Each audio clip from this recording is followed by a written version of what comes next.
¿Por qué decidiste moverte por acá? Bueno, principalmente por mi hijo, por situaciones que tuvo de bullying. Si no tiene, no hay ningún problema. Yo lo hago realmente con mucho amor. Amigos, hoy me encuentro visitando uno de los barrios más tradicionales de Montreal. Les presento Notre-Dame-de-Grâce, más conocido como NDG.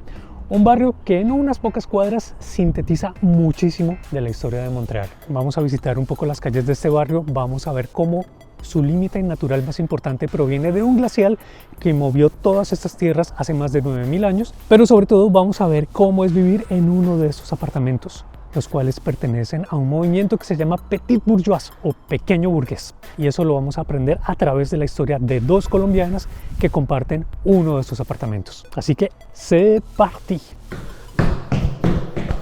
Y ahora sí, ya estamos en el sitio que es... Hola.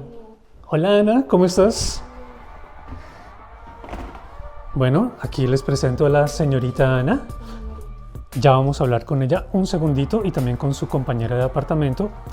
Pero por ahora vamos a observar primero cómo funciona este apartamento. Este es un 4,5, es decir que es un apartamento de 2 habitaciones. Aquí nos encontramos en la sala comedor. Vean que está bien lindo esto. Eso ya se los había explicado en otro video, pero por si no lo vieron. Este es un apartamento traversán o traversante o cruzado, es decir, que tiene ventanas en un extremo, ventanas en otro extremo. Eso es muy chévere, tanto por la iluminación como por el movimiento de aire que se da de un lado al otro. O sea que este apartamento seguramente estará muy bien ventilado. Si nos hacemos aquí en este extremo, vamos a apreciar un poco mejor la profundidad que tiene todo este espacio, que yo diría que tiene unos 8 metros por 4 metros más o menos, está bien. Vean que ahí tienen la sala bien organizada, tienen una vista ahí de los vecinos que está bastante interesante, bastante chévere. Ahí tienen el comedor que decidieron pegarlo a la pared, lo cual tiene mucho sentido porque está un poquito grande en proporción a este espacio. Miren que algo que uno nota inmediatamente es que aquí hicieron una renovación, porque seguro que este piso iba hasta el fondo y lo que hicieron fue elevarlo un poquito, seguramente por el tema de acomodar drenajes y ese tipo de cosas, e instalaron esta cerámica, que esto parece que lo hubieran instalado antes de ayer. Está absolutamente nuevo e impecable, no creo que tenga más de 2 años. La cocina vean que está bien grande, está enorme, es una cocina que tiene una configuración en U. Toma todo esto, viene hasta acá y remata con este mesón que claramente nos podemos dar cuenta que esto fue añadido después.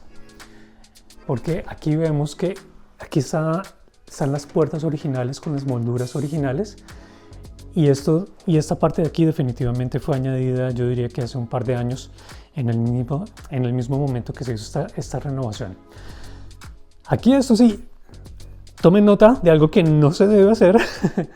Aquí esta nevera nueva está bloqueando el acceso al balcón y en el balcón tenemos la escalera de emergencia.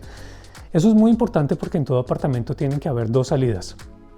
Tenemos la principal, que es por la que yo entré, y esta es la secundaria.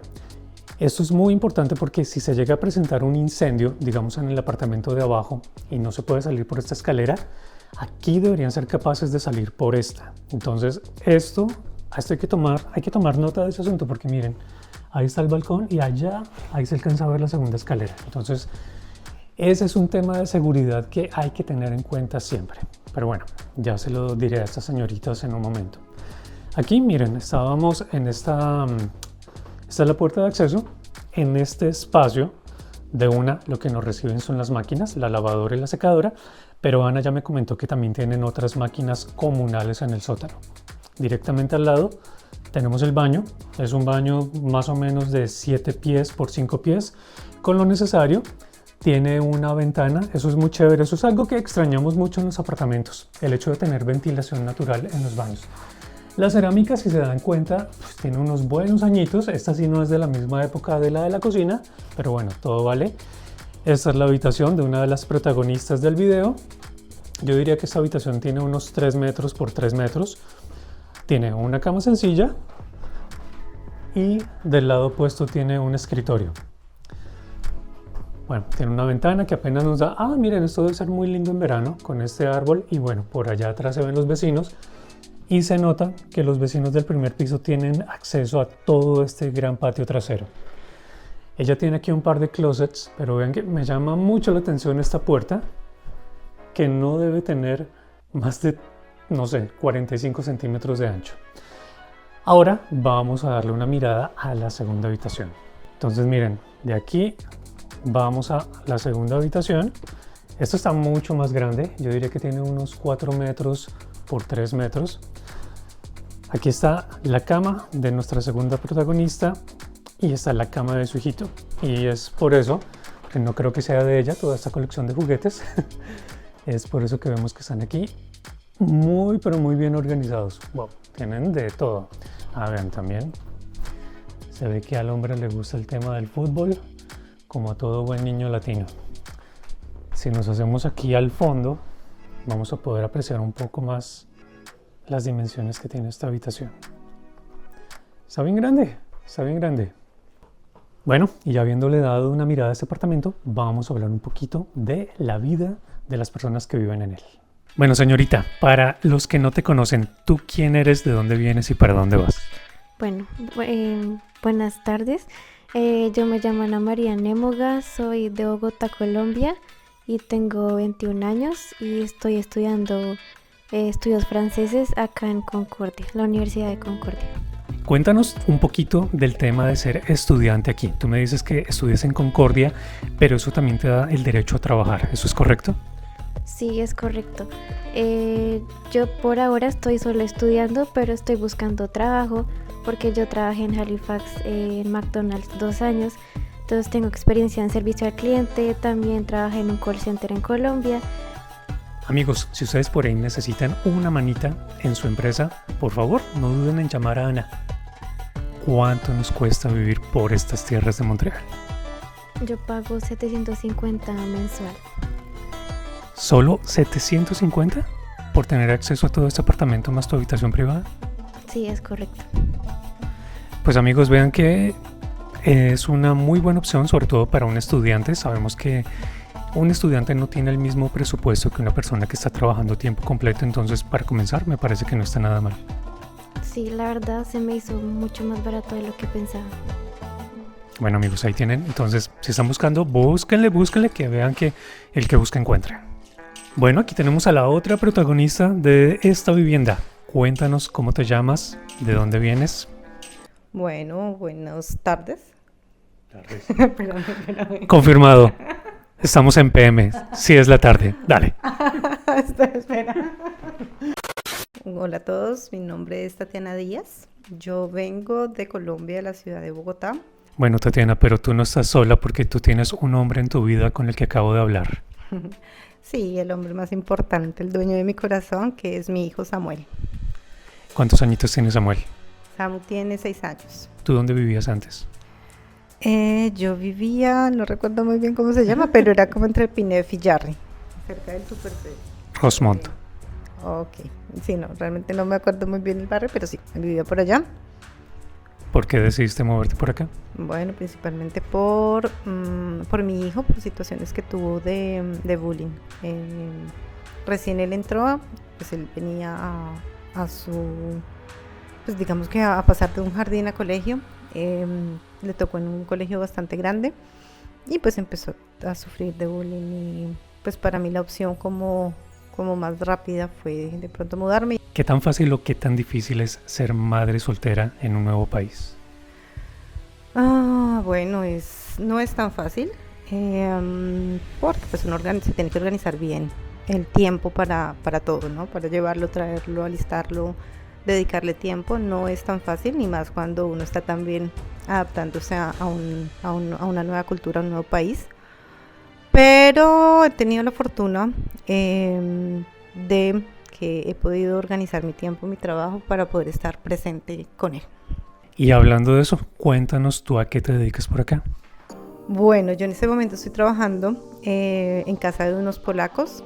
Yo llegué acá como estudiante internacional y estudié técnicas de la primera infancia y por un buen tiempo trabajé en guardería, en cuidado de niños, especialmente en bebés. ¿Cuál es tu carrera original? Bueno, yo soy psicóloga clínica Estaba trabajando, el último trabajo que tuve fue en una universidad en Bogotá. Por 10 años trabajé allá. ¿Y no tienes el plan de volver a esa carrera aquí en Canadá? Sí, por supuesto. De hecho, no la he dejado del todo. Yo atiendo consultas virtuales. Cuéntame por qué quieres seguir conectada con el tema de las consultas si en este momento trabajas en otra cosa. La psicología es algo que me apasiona, me gusta hacer, amo hacer y yo creo que también es como medicina para mí, ¿no? Y el poder yo aportar algo de mi conocimiento a otras personas que lo necesitan y que a través de eso puedan cambiar algún aspecto que de pronto con el cual no se sienten satisfechos o están pasando por una mala situación, me parece algo muy, muy bonito. ¿Este tipo de consultas tienen algún valor? ¿Cómo se cuadra ese tema? Sí, pues generalmente hay un valor, realmente como te decía ahorita, como no es tanto como el valor que tenga una tarifa estándar, ¿no?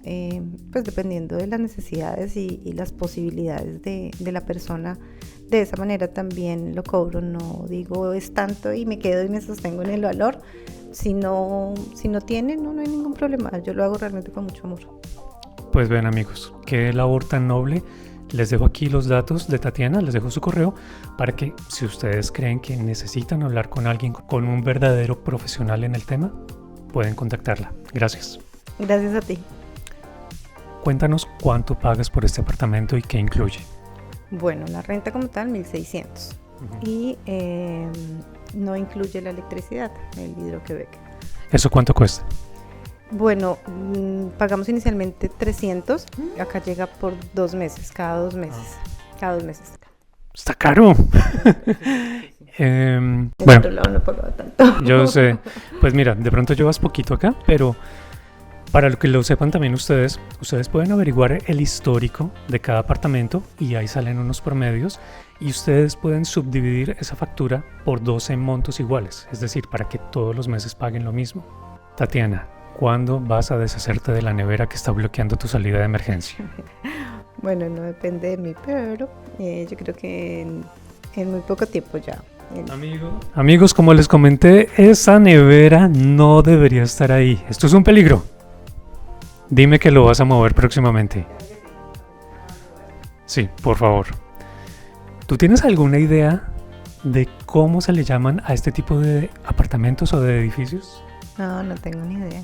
Bueno amigos, eso se llama petit bourgeois, pero eso se los voy a explicar en la calle para no quitarle aquí más tiempo a esta señorita. Tatiana, muchas gracias. No, muchas gracias a ti. Pues a ver, lo que pasa es que estos terrenos estaban al exterior de la ciudad cuando Montreal solamente estaba localizado en el centro. Entonces, esto era considerado como un banlieue. Y un banlieue son estos barrios que se encuentran habitualmente al exterior de los grandes centros urbanos.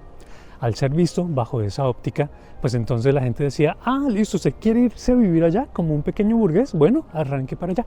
Y es por eso que a este barrio, a este tipo de edificios se le conoce como petit bourgeois. Entonces, básicamente este era el sueño de la época. Venirse a vivir al exterior de Montreal a una casa como esta, que como se dan cuenta es bastante sencilla. Se caracteriza porque se utiliza básicamente ladrillo y algunos pequeños elementos ornamentales que vienen del movimiento neoclásico. Pero aparte de eso es muy tranquilito y muy simple. El apartamento que estuvimos visitando tiene aproximadamente 100 años de construido. Lógicamente lo han intervenido con el tiempo, se han hecho algunas renovaciones y por ejemplo es que notamos que la cerámica del baño es muchísimo más contemporánea que la que seguramente se utilizó cuando el apartamento fue construido. Este tipo de apartamentos fueron muy populares por esa época, póngale 1920-1930, porque estaban tratando de proponer una vivienda digna después de que salió la Primera Guerra Mundial. Y esta fórmula, que como se pueden dar cuenta es bastante sencilla, bastante austera, fue la respuesta ideal para ese momento. Oigan, vean que haciendo este video aprendí cosas muy interesantes, pero el dato más curioso que aprendí es que solamente el 25% de las personas que ven mi video están suscritas a mi canal. Entonces, por favor, no sean tímidos, este es un buen momento para darle clic a suscripción, campanita, para que sepan todos los videos que vamos a estar publicando próximamente. Habiendo dicho esto, continuemos con el video.